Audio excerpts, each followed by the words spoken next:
White House has described impeachment hearings against US President Donald Trump as a sham. On Thursday, a former Russia expert who worked under Trump told the inquiry that a fictional narrative was used to link Ukraine to interference in the 2016 US presidential election. We'll have more on Fiona Hill's testimony in just a moment. But first, here's the White House statement that came just after Thursday's hearing. In it, spokesman Hogan Gidley said that President Trump wants to have an impeachment trial in the Senate because it's clearly the only chamber where he can expect fairness and receive due process under the Constitution. He went on to say that we would expect to finally hear from witnesses who actually witnessed and possibly participated in corruption, like Adam Schiff, he said, Joe Biden, Hunter Biden, and the so-called whistleblower, to name but a few. A live update from our White House correspondent in just a few moments. But first, Al Jazeera's Heidi Jo Castro reports on the latest hearing in Capitol Hill. Raise your right hand. I will begin by swearing you in. The day's testimony began with a warning from the former White House policy expert on Russia and Ukraine. Some of you on this committee appear to believe that Russia and its security services did not conduct a campaign against our country, and that perhaps, somehow, for some reason, Ukraine did. This is a fictional narrative that has been perpetrated and propagated by the Russian security services themselves. Fiona Hill testified Russia was watching the impeachment hearings and ultimately would benefit from Republicans repeating the, quote, fictions that Ukraine meddled in the 2016 elections with the help of Democrats. She said she had warned Gordon Sondland, the EU ambassador, the same when she realized he was carrying out the president's personal political agenda by requesting Ukraine open investigations into Trump's political rivals. And I did say to him, Ambassador Sondland, Gordon, I think this is all going to blow up, and here we are. David Holmes, a foreign service officer in the Kiev embassy, testified Ukraine has been cleaning up corruption under its new president, Volodymyr Zelenskyy. Holmes said Zelenskyy wanted an Oval Office meeting with Trump, but it was made clear that Zelenskyy wouldn't get the meeting unless he announced on CNN that Ukraine was investigating Joe Biden. This was a demand that President Zelenskyy personally commit on a cable news channel to a specific investigation of President Trump's political rival. Holmes testified he also had a clear impression that a hold on U.S. military aid was likely intended by Trump to pressure Ukraine for the investigation. Holmes said he overheard a phone call between Trump and Ambassador Sondland discussing whether Zelenskyy would cooperate. So you heard President Trump ask Ambassador Sondland, is he going to do the investigation? Yes, sir. What was Ambassador Sondland's response? He said, oh yeah, he's going to do it. He'll do anything you ask. That earned Holmes this rebuke from Republican Congressman Mike Turner. Your statements that your interests are protecting Ukraine are very dubious when you embarrass President Zelenskyy by making those statements that you didn't have to make. Who cares that Ambassador Sondland said that? Who cares? That question sums up a Republican defense strategy to counter these 5 days of public testimony that Democrats say show Trump at best misused his office and at worst committed bribery. But is that enough to move the American public? The latest polls show that Americans remain evenly divided on whether to impeach Trump and remove him from office.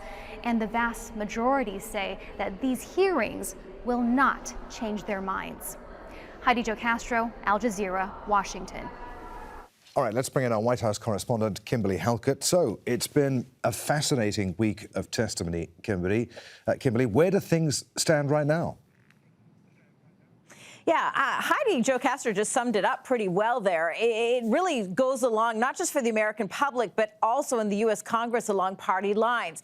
There does seem to be a belief that there was an established case put forward by Democrats. The president leveraged that military aid to Ukraine in order to seek a political investigation into his former Vice President Joe Biden, his political rival. But the problem is what wasn't established is anyone actually hearing that order. And so the argument from Republicans Republicans is you can't impeach a president based on hearsay. Now, Democrats say, yes, you can, because there was a generally implied culture, and this is what the sort of amounts to bribery, high crimes, and misdemeanors. But regardless of all of that, where things stand, the next step is that the House Judiciary Committee takes this up, drafting the articles of impeachment. It goes to the broader House of Representatives if Nancy Pelosi, the House Speaker, chooses to do so for debate.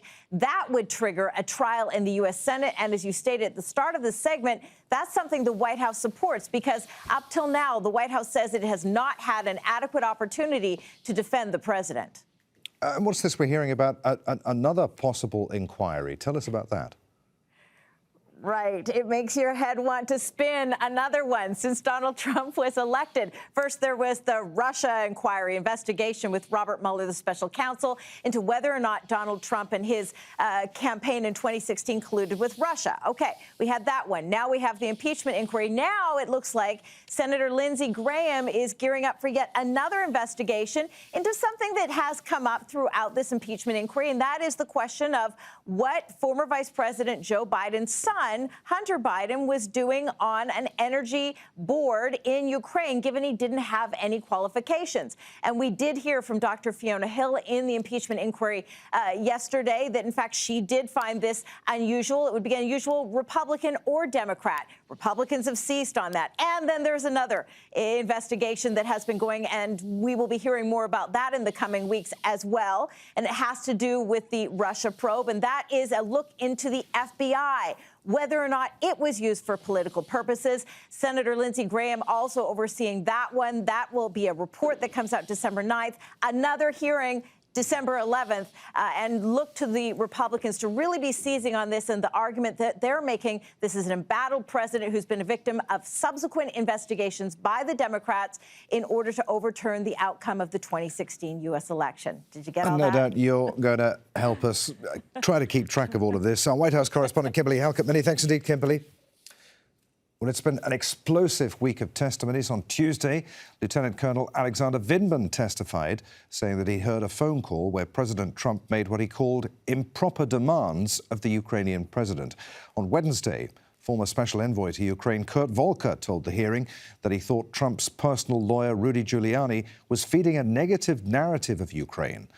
And on Thursday, EU Ambassador Gordon Sondland said he believed that military aid had been withheld from Ukraine to pressure its government into investigating Trump's rivals. That should be Wednesday, I'm sorry. Berger is Vice President of Democracy and Government Reform at the Center for American Progress. He was a senior domestic policy advisor at the White House during Barack Obama's presidency. He joins us now live from Washington. What did you make of this rather interesting week, Sam? Well, it was certainly an explosive week of testimony that I think laid out a very clear case that the president has committed impeachable offenses. Perhaps the most shocking testimony came over Wednesday and Thursday. First, Ambassador Gordon Sondland, who was Trump's point person in Ukraine, basically saying that everyone was in on it. The highest reaches of government were aware of what he was doing and signing off on it. And then the next day, with Dr. Fiona Hill, coming to a realization almost before our eyes that what she was doing, namely running a process to protect American national security, was not the primary focus in Ukraine. Rather, it was Ambassador Sondland's efforts to obtain these investigations to help the president politically that was at least the White House's focus with respect to Ukraine. So given all of that, why would the president, through his spokesman, say that he would welcome an impeachment trial in the Senate? Well, I think obviously any sort of statement by this White House has to be taken with a grain of salt. But I think in part what you saw alluding to was, remember, the point of this was to try and gin up investigations in order to help the president politically.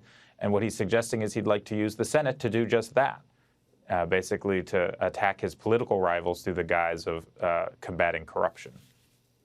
That rather relies upon the GOP members in the Senate not having a conscience, doesn't it? Well, I think it's very hard to look at the evidence that we've seen to date and not think that what you have here is an impeachable offense. Remember, this is something that the founders were incredibly concerned about, the notion that you'd have an executive who was inviting foreign interference in U.S. affairs. That's one of the reasons they created the impeachment power in the first place. And so this is one of these clear-cut cases. If inviting a foreign power to interfere in an American election isn't impeachable, it opens a question as to what possibly could be. So do you think that, the president's gamble may not pay off here? If it does come to a trial in the Senate, then we could see Republican senators voting to convict. Well, I think it's interesting to see what exactly will happen. I think, there are a lot of predictions going on now, but there will be a moment in which senators are forced, assuming that the House passes impeachment, which seems quite likely, there'll be a moment in which senators have to grapple with the enormity of what Trump has done and make a determination about sort of what side of history they want to be on. Sam, really good to talk to you. Many thanks indeed for being with us. Sam Berger there, Vice President of Democracy and Government Reform at the Center for American Progress.